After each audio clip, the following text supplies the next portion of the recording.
There are some really main points that link to what we've been teaching about this morning. The concept of change time, the concept of if the teacher's the one always creating and asking the questions, that it disenfranchises children.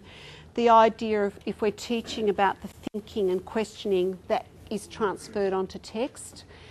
The idea for you to be thinking about, I'm sure you already do many of these things, but taking questioning into other areas of your curriculum, and then that will transfer and relate back to what students are doing as they're reading and comprehending.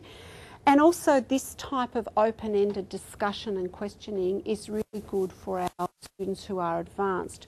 We've talked this morning about scaffolding students and getting comprehension at the level that is beyond a decoding level for students, but in AIZ we also want to be working toward extending questioning, extending comprehension for our high order students and the students who are doing well. So we want to be working at both ends of the spectrum as well as the and the middle. This is in your handout.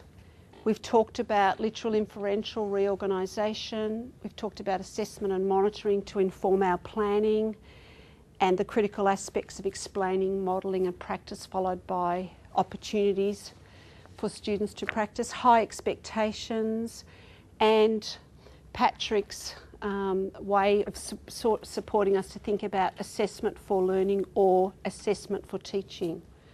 He calls it assessment for teaching. And we've touched upon the way that we need to be monitoring as we go through our program over a week and then over a term, then over a year. We've looked here today. We're going to just have a quick review of mental imagery and visualising, as I know many of you have worked on that over last year. How are you going with that? Is it something that lots of schools picked up last year? How is that going? I'll wait. I'm good at that. I know the research about wait time. Our initial response from the staff when we first introduced it was, oh, we do that anyway, and people have done it for a long time.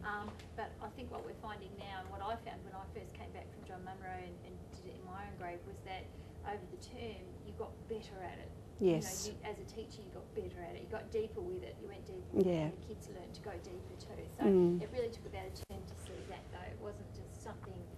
Well, not for us anyway, Leslie and I, we just didn't feel it just stayed at the same level. You actually got better and better and deeper and deeper with it, and find more uses for it, and all sorts of things started to come. Once you're aware of it, you're noticing opportunities. And named it as a focus and really thought about it and planned for it and used it regularly. Thanks, Sandra. Yes, Karen.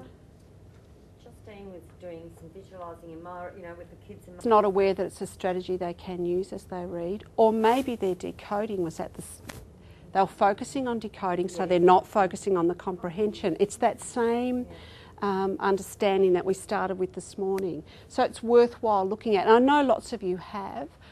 I've given you a sheet there that a graphic organiser, thinking about words, And I picked that one only because I know that you've done a lot on visualising last year, and I know that you have worked at vocab. I like this, and I thought it could be something to use this year because it is thinking about words in relation to a text and a picture I saw in my head. So visualising and vocab together, which could be something for you to explore this year.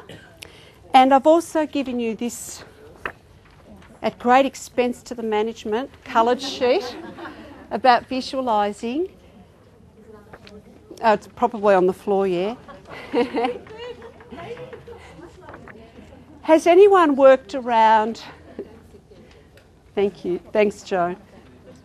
Has anyone worked around visualising I see, I hear, I smell, I taste and I feel? Yeah, how are you finding that's going?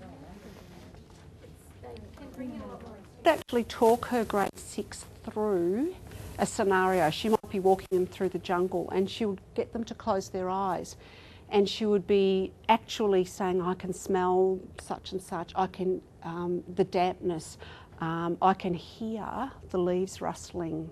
And she really created a very rich picture. And through doing that and talking through various scenarios like that, she would then set her students off to write, and their writing just came together and was so much richer.